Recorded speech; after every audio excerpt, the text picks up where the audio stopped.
Hey guys, welcome back. In this video, I'm gonna show you how to use AutoFill in Excel. Let's get started.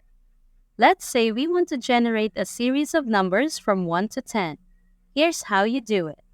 Begin by typing in number 1 and number 2 right below, allowing Excel to identify the pattern for the desired series. Select these two cells and drag the bottom right-hand corner of the selected area down. By doing so, you can create a series of any length you require. A common problem you might encounter is filling in only one number, say number 1.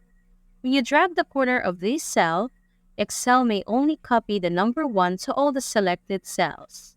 Not to worry, you can fix this. To turn a column of ones into a number series, you don't need to delete anything.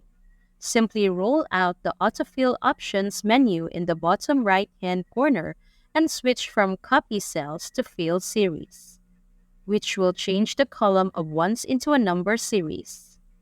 Besides these two options, there are other features, but for now, we're concentrating on number series, so choose Fill Series.